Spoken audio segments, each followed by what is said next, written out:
It's your professionalism that I respect.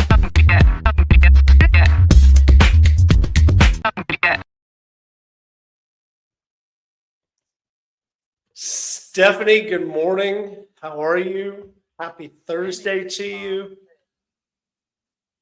Give me some good news. You're tired? You're just exhausted? I'm exhausted. Oh, so sorry to hear that. How tired are you, Stephanie? I am exhausted. Hey, when does a dad joke become a dad joke? No, when does a dad joke become a dad joke, Stephanie? When it becomes apparent. Oh. You can laugh out loud if you want. I was trying to find dad jokes this morning about being tired. I follow a strict bedtime routine, Stephanie. I ignore it completely. It's very strict. I sleep like a baby. I wake up every 2 hours crying. I sleep like a log till the alarm comes and chops me down. That's B minus, C plus, baby. The one movie say is,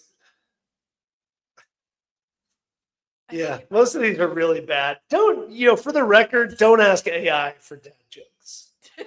It's AI, as smart as AI is, they do not get dad jokes. They tries to get dad jokes, but just sort of misses the overall point. Well, I'm sorry you're so tired this morning, Stephanie. Sorry, you're just so exhausted. But let me ask you this question. What if your worst company problems are symptoms of this whole thing we call exhaustion? Whole thing maybe even called sleep debt. There's a guy, Josh Tinkford, he sold bare metrics after years of always on founder mode. He later admitted that his company's success came at a very high personal cost. His mental well-being, subject he talked openly about on his blog and on Twitter. So today on How to Founder, we're going to be talking about founder health as a hidden operational cost. That one thing that's hidden, it's not on your metrics, not on your dashboards, but has a very true and real cost to your business. I am Chris Franks, your host. With me, the lovely, the Canadian, the very Canadian Stephanie Hayes. What would you describe very Canadian as? Like, what would be the adjectives? Yeah, I'm going to say sarcasm. I'm not sure how polite I am. I don't know. I think we're pretty nice. We're pretty nice. We're pretty smart. We're pretty. Yeah, so pretty much not a Canadian. Gotcha. Understood. Yeah. I don't know. All right. I don't know what makes you very Canadian. I mean, yeah, I don't know. Let's dive into the conversation. So I've had very, very real experiences with burnout, with exhaustion as being a founder. And I know it had effects on my business. How about you? Have you had that experience? 100%. Yeah. I'm not sure any entrepreneur has not. And give me an example of a time when your exhaustion, your tiredness, your overworkedness, your burnout had a material effect on your business. Well, I mean, God, how many times? So when you are exhausted, you cannot keep up, right? You cannot make good decisions. You cannot keep all of the things in your head that you need to be able to keep in your head. And I can remember a time where I absolutely flubbed a sales call because I just could not, you just can't function. And it was an important one. And my team actually came to me and was like, you looked like you were going to fall asleep. And that customer needed to hear my energy as a founder, needed to hear my, um, that I was showing up with enthusiasm, and we lost the deal. Is it entirely because I was too tired? No, but you start to lose the edge that you need when you are the founder going out there and being part of sales conversations and, building the brand for your organization. There used to be, it was almost like a badge of honor to say I'm tired, right? .com days, we would literally work early in the morning till late at night, 7 days a week. And that was just the expected culture. Like, oh, everybody does this fast. But I think I lost years of my life. You cannot be effective when you are on, and especially as you get older, right? You cannot be effective if you are living on the edge all the time, and you don't have to. I think that's the myth, right? We should all be so tired all the time, exhausted because we're up late nights. Yeah, there's a period of time where that's going to happen for sure, but it doesn't serve you and it doesn't serve your team. I don't know. What about I you? think that's the most interesting part of this conversation, which is like there's something underneath it. And maybe this is probably the core of what we should talk about today, which is there's some story that exists under the story of you working 80 hours a week. There are times as a founder where you have to work 80 hours a week. There's no doubt. You're on a raise, you have to get your stuff together, you're on a close, trying to sell your company. There are times, big deals, big presentations, there are times that happens. But if you do that consistently, you get burned out. I think that's fairly well now understood in the science. Burnout's a very real thing.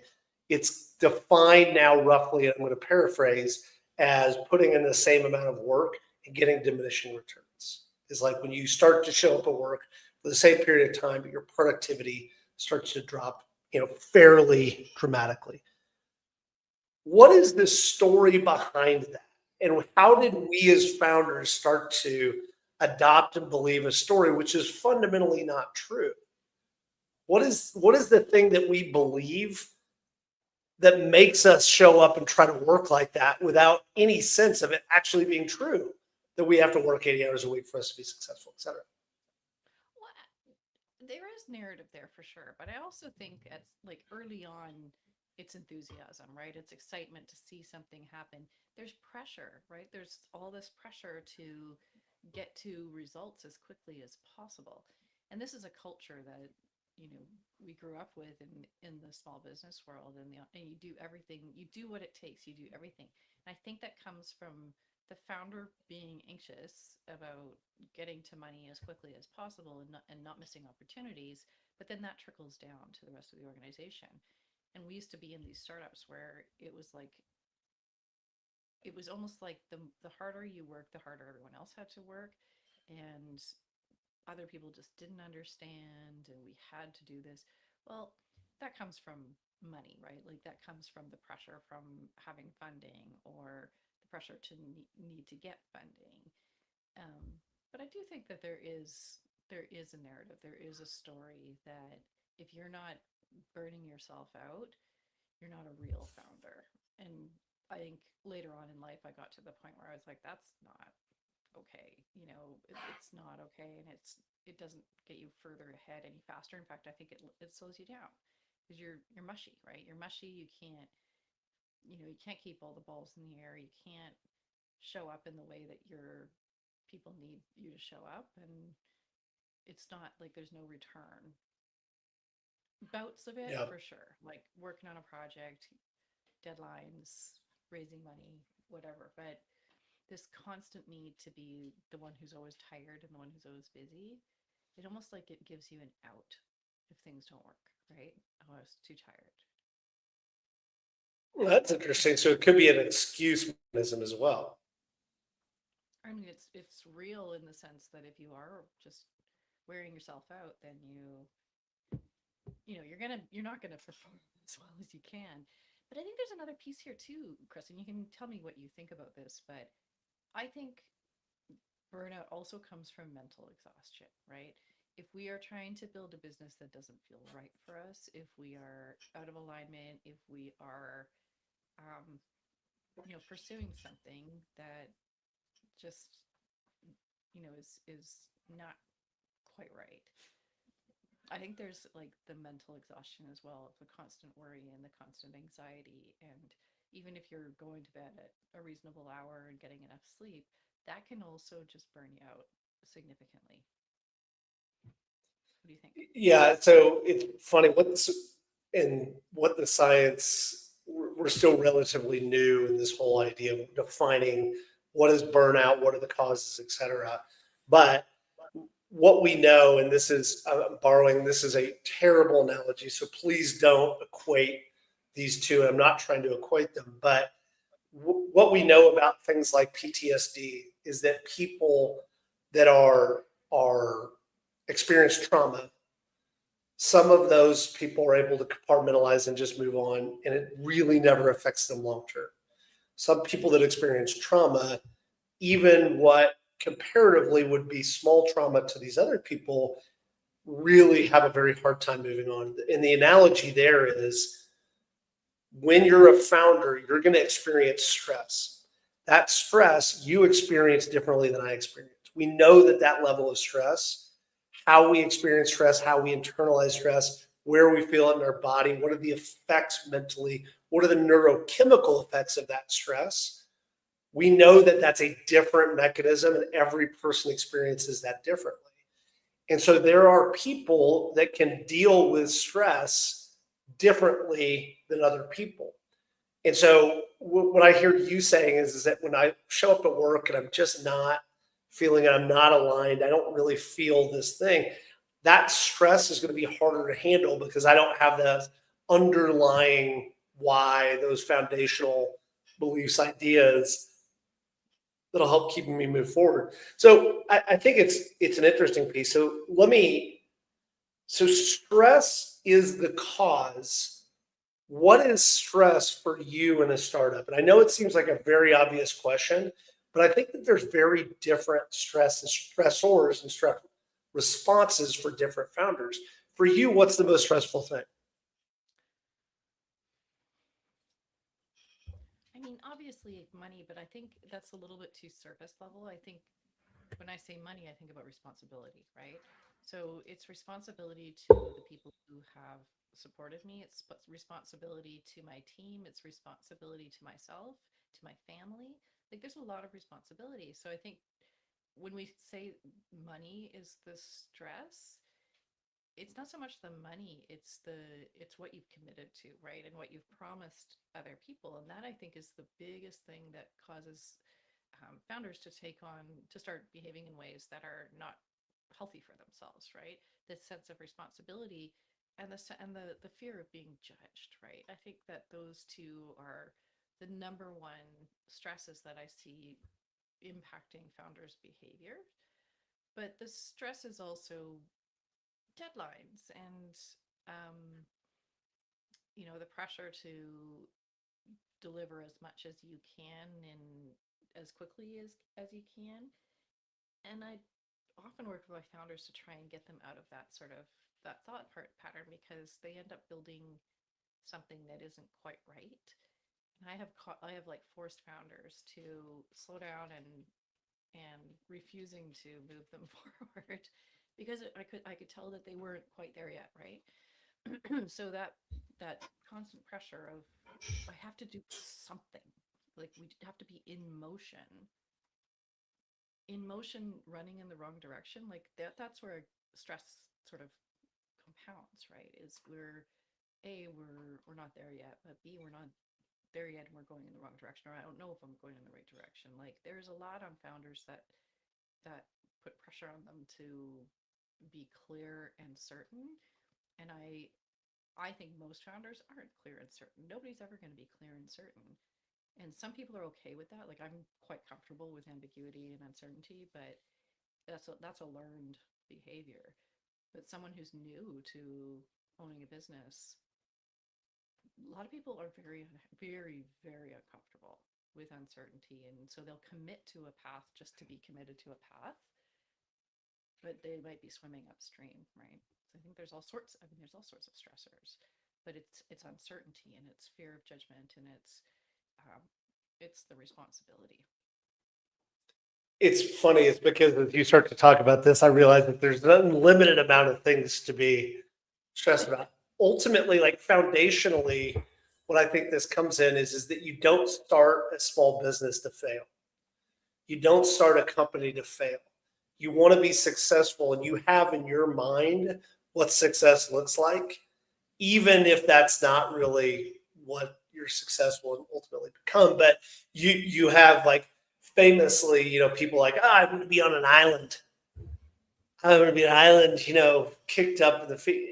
And then the reality is that most people would like murder the people on the island because they're just too aggro type A. But you have this idea of success and then you want to get there. You want to figure out a way to get there and you feel like you're not getting there. And I think that there's a delta and it can manifest its way in a lot of different ways. All right, a couple of other questions.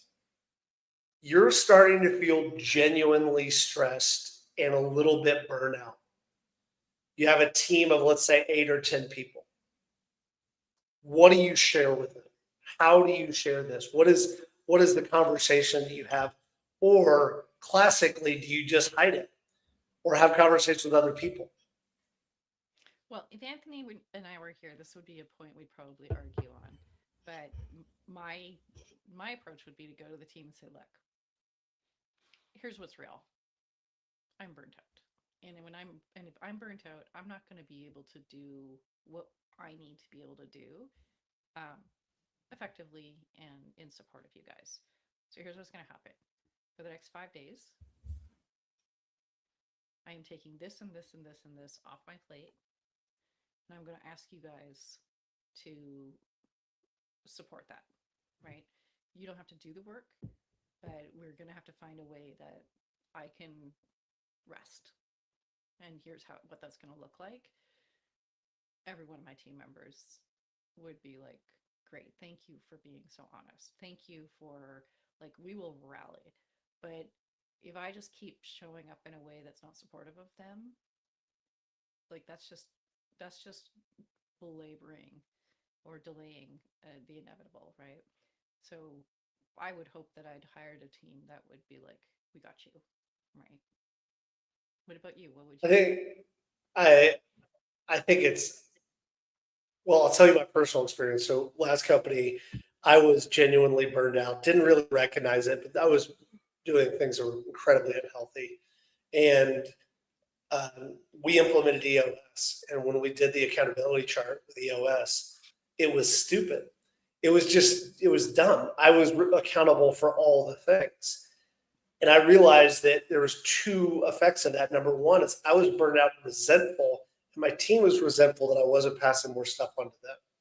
And so we had an honest conversation. And I was like, I'm burned out. I can't do all this stuff. And they were like, well, we're pissed off because you won't give us this stuff to do. You won't delegate. You're control freak, more or less. It's like, which is a fair criticism. And so it was a really nice thing to be able to have an open, honest conversation.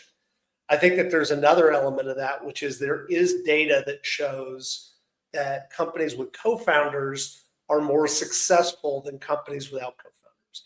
And I think this is part of it. I think the ability to say, look, I can't go to the team and talk about the fact that I'm on the verge, I don't sleep, and I can't function normally. And when I have to go raise this around. But you can always go talk to your co-founder about that. That is truly the person that you can confide in most of the time. If you have a good co-founder relationship, I've had lousy co-founder relationships where that trust broke down. But that is, there is real support and data around the fact that having co-founders has better outcomes. And I also often think it's this reason why, is because sometimes you get myopic, you can't see really the thing. All right, so here's the more heart of the conversation before we end up at the speed round in a few minutes, which is, what do you do about that? If we acknowledge the fact that there's going to be, if you choose this path, there's going to be stress. That stress probably comes from something of you wanting to build a successful life, a successful business, and struggling to get there. There's uncertainty, there is challenges, there's global pandemics, there's all these things that you have to deal with as a founder that's going to cause this stress. How do you personally deal with that? How do you figure out a way through it? And how would you coach other founders to deal with the inherent stress of this job, of just doing the job of being a founder? Well, we talked about this a bunch of times, and I was going to say, like, one of the biggest things that has made my work easier is having a co-founder, and having a partner that, um, you know, we rally between each other, and we both have our roles, but we can also sort of backfill each other. And so, just being in constant communication with your co-founder or your team, that's real, and that is really helpful. But I've gotten to this point in my life where I've done this enough times that I'm able to keep perspective on what is stressful and what's not. And you've been through enough tragic situations where you're always going to come out the other end. But I think that we've talked about you as an asset and seeing yourself as an asset. And if you have an asset that is extremely valuable, you're going to protect it, right? Whereas we think that we are going to live forever, and don't. Sometimes it's even punishing, like we deserve to have to go through the hard stuff because our results weren't what we wanted it to be, whatever. But treating yourself and aligning yourself as a very valuable part of the organization, you have got to find a way to maintain that balance. And so the perspective that comes from being around others and having that sort of personal board of directors can be invaluable, because this may seem like a crisis for us, but when we sit and talk to people who've been through it, that can take that edge off and give you a little bit more calm and patience and perspective to figure out whether I'm going to react to this or whether I'm going to, you know, find a way to work myself through it. So having those support resources is incredibly important. Um, yeah, I think it's perspective. I think it's support, because these things are going to happen, right? It's You're taking on something risky and building the business in the way that works for you. I don't believe the urgency. Like, the urgency is always there in the founder community, but unless you have a real deadline, you can decide that your timeline is whatever your timeline is, and find a way to make that actually happen rather than give in to the hype and the push. So I just think it's about having good communication with your team, having good communication with business partners, having good communication and support with others who can offer you perspective, and just taking care of yourself so that when the urgent things do come up, you're prepared and ready to deal with them. The heart of this episode and the topic today was about when your sense of exhaustion and when your burnout starts to affect people on the team. It's almost always easier to recognize when it happened to you as an employee than it happens to you as a founder, because sometimes you get almost blinded as the founder. Is like, oh, all this terrible stuff has happened to me. Do you have any examples of either you as an employee or you as a founder when you started to realize that the culture that had been created was negative because of this sense of exhaustion? Yeah, I mean, go back to the .com days, right? Like, it was almost like if you weren't exhausted, you weren't working enough. Like, everybody, and this trickled down from this like urgent, frenetic energy of our founder, of the guy who kind of started this up, and he was getting it from other founders and others, and it was just like this weird cultural thing. And so everyone had to, like, I literally would show up in the morning at 7, and I would be there till 12 at night every day. And then I'd commute home and I'd come back 7 days a week, because that was just expected.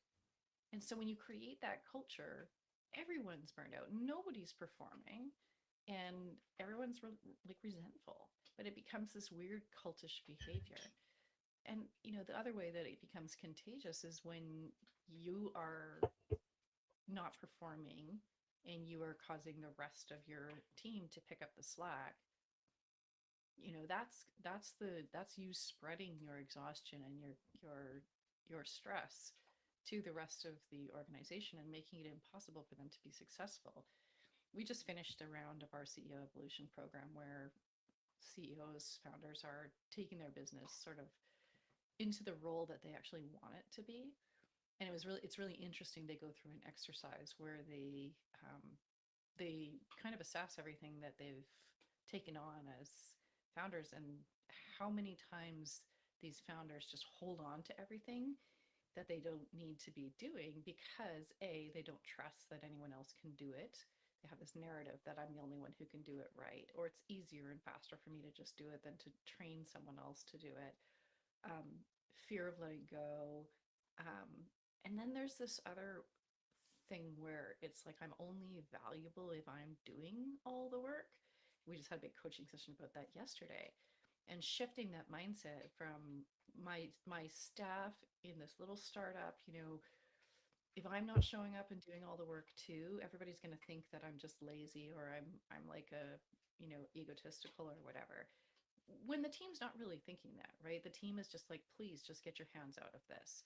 So he was really going through an exercise of like letting all this stuff go and asking himself very poignant questions. Does this need to be on my plate? Does it not? And his goal was to get some space and some, not carry the burden of everything. So his team was happy to take all this stuff on and wanted to. And in fact, it was best that they do. So that there's like all that mindset stuff that causes people to create those cultures. And everybody thinks that if that's the way the leader is doing it, that's what's expected of them as well and what the leader values. Where in reality, he was like, I don't value this, but I know this is my own blind spot. So he had to course correct and find a way out of that. Two things, which is you as a founder, oftentimes there's a gap of what you say and what people do. So you're like, hey, I want you to take vacation. I want you to take care of yourself. I want you to go home at a reasonable hour. I want you to have work-life balance. But I'm personally going to work 80 hours a week and be a fried mess. Like just show up completely fried. You're modeling a behavior that you're not saying. That creates a gap. It creates this sense of like, oh, that's not entirely true. Second component of that is that this has to be embedded in your culture. What you just described of this idea of we're all just quietly comparing how busy we are and about when we respond to emails and how early we get in. That was called like corporate America for like 50 years. We get into startups to not have that world. It's just this bananas, like it's called, the hustle porn is what it's called. Everybody's, oh, I'm hustling so hard. But it starts at the founder and it really works its way down. All right. So last question, then we'll go into the speed round. I'm sitting here, I'm a burned out mess. I'm struggling to really keep this thing on the rails. I'm not showing up. My productivity is dropping. And you and I go grab a cup of coffee or a beer. And I tell you this, how do I fix this? What do I do? What's the advice that you can give a founder, not the founder going to the team, but as a peer, how do you suggest that I work my way through this? Well, you immediately need, rest and relief, right? Because there's absolutely no physiological way to recover without some rest and space, mental space and physical rest, right?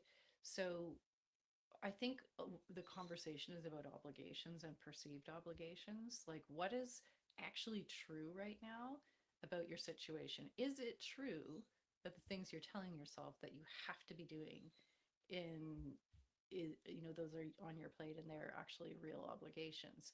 Because inevitably you go through that exercise and they're going to find 5, 10 big things that they have gotten themselves into this habit of deciding are incredibly important. So the first exercise is to find that relief, right? Because if I can't sleep, if I can't rest, if I can't, hand this off to somebody or deprioritize, it doesn't matter what else I do. I'm not going to be physically and mentally able to keep us moving forward. You know what's funny is we have a word for that, Stephanie. It's called take a vacation. Stephanie, are you ready for the speed round?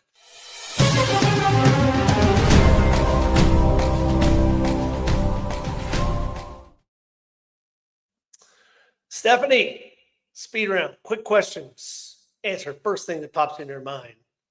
Chris, exceptionally smart or brilliant? Those are the only options? Yeah, that was my Genius. first. Thank you. Thank you. 4 hours of sleep before board day. Cancel it or fake being sharp? Neither. Kill Slack after 7 p.m.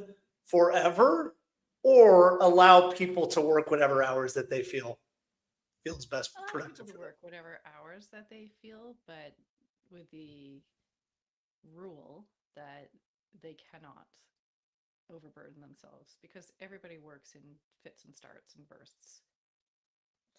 Your best employees starts to mirror your sense of panic and overworkedness. Do you coach them or fix yourself? Both. Taking a vacation is a setup. Taking a vacation with a full inbox and to-do list. Is that rest and recovery or is that self-sabotage? Well, that depends what you do while you're on vacation. You check email. That's a good point. No. Take a vacation, walk away. Turns out you're not My that important. vacations Turns out are- you can take a couple days off. Yeah, my vacations are no email, no work. That's right. Deep Dive Resources, Why We Sleep by Matthew Walker. Rest, Why You Get More Done When You Work Less by Alex Sujung Kim Pang. I haven't read either and want to read both. Stephanie, good conversation. Get us out of here. Thank you for listening to How to Founder. We are so grateful that you are here with us today. We believe that you founders are the heart of our economic growth, and we are here to support you and do whatever we can to make that real in the world. Go find us at howtofounder.com. Follow us on all of the platforms, and we will see you again next episode. Thank you for being here.